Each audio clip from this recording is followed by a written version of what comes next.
ભાવનગરના બોર તળાવ વિસ્તારમાં તંત્રના વિકાસ સામે લોકોનો વિરોધ જોવા મળી રહ્યો છે। મેપાનગરમાં સારા એવા આરસીસી રોડને ખોદીને ડ્રેનેજ લાઇન નાખવાની કામગીરી શરૂ કરાતા સ્થાનિકો લાલ ગુમ થયા। લોકોનો આક્ષેપ છે કે જ્યાં જરૂર નથી ત્યાં ખોદકામ કરીને જનતાના ટેક્સના પૈસાનો વેડફાટ કરવામાં આવી રહ્યો છે। જુઓ અમારો રિપોર્ટ।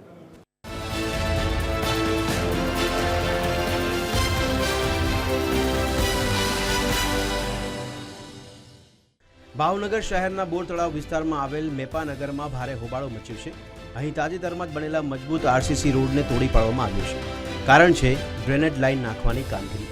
સ્થાનિકોનો સ્પષ્ટ આક્ષેપ છે કે આ વિસ્તારમાં ડ્રેનેજની કોઈ મોટી સમસ્યા હતી જ નહીં, તેમ છતાં તંત્રએ અચાનક રોડ તોડવાનું શરૂ કરી દીધું। કે જ્યાં સ્કૂલ નજીક છે, ઓછામાં ઓછા અહીંયા 1500 વિદ્યાર્થીઓ ડેઈલીની અવર જવર છે અને વડીલો વૃદ્ધો આજે તમને કોઈ ડેઈલીના 5-7 હજાર લોકો અહીંથી અવર જવર કરે છે। તો કેટલા દિવસથી આ રોડ અઠવાડિયાથી એમનામાં આ રીતે ખોદી અને કામ હજી પૂરતું કર્યું નથી। સરકાર અને તંત્રને પબ્લિકનું કાંઈ જોવું નથી અને માત્ર ને માત્ર પોતાને કઈ રીતે લાભ થાય છે, આર્થિક ને રાજકીય એ જ જોતા હોય છે। આ લોકો જ્યારે ચૂંટણી નજીક આવે છે ત્યારે આ બધાને સૂઝે છે કે ચાલો આપણે કામ કરીએ।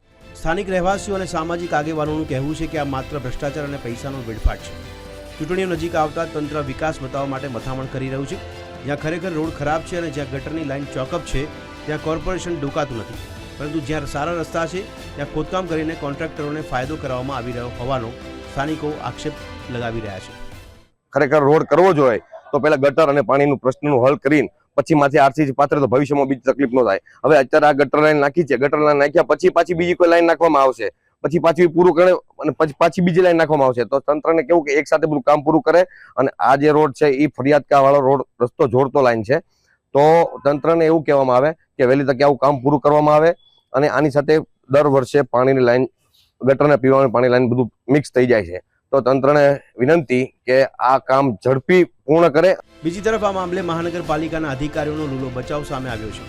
અધિકારીઓનું કહેવું છે કે આ રોડ જૂનો થઈ ગયો હતો અને ભવિષ્યમાં ડ્રેનેજની સમસ્યા ન સર્જાય તે માટે અગાઉથી આયોજન કરવામાં આવ્યું છે।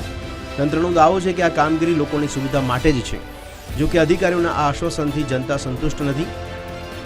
લોકોને ડર છે કે રોડ ખોદ્યા પછી તેને મહિનાઓ સુધી રિપેર કરવામાં નહીં આવે અને ચોમાસામાં હાલત વધુ બદતર બનશે। મેપાનગર વિસ્તાર બોર તળાવ વોર્ડની અંદર જે વર્ષો જૂની સમસ્યા હતી અને એ રોડનું લગભગ અંદાજિત 10 વર્ષ પહેલા રોડ બનેલો છે। રોડ ઉપર ખરાબ હાલત જેવો દેખાય છે, એટલે જે ડ્રેનેજની સમસ્યા હતી એટલે રોડનું આયોજન રોડ વિભાગ દ્વારા કરવામાં આવેલું હોય। અત્યારે ડ્રેનેજ લાઇન અપગ્રેડ કરવી ખૂબ જ જરૂરી હોય, અમે આરસીસી રોડ તોડી અને એમાં ડ્રેનેજનું નેટવર્ક નાખવાનું કામ શરૂ હતું। હવે સવાલ એ થાય છે કે શું તંત્ર લોકોની જરૂરિયાત સમજીને કામ કરે છે કે પછી માત્ર બજેટ વાપરવા માટે જ સારા રસ્તાઓ પર જીસીબી ફેરવી દેવામાં આવે છે। હાલ તો મેપાનગરના રહીશો હાલાકી ભોગવી રહ્યા છે અને તંત્ર સામે આંદોલનની ચીમકી ઉચ્ચારી રહ્યા છે। અલ્પેશ ડાભી, TV13 ભાવનગર।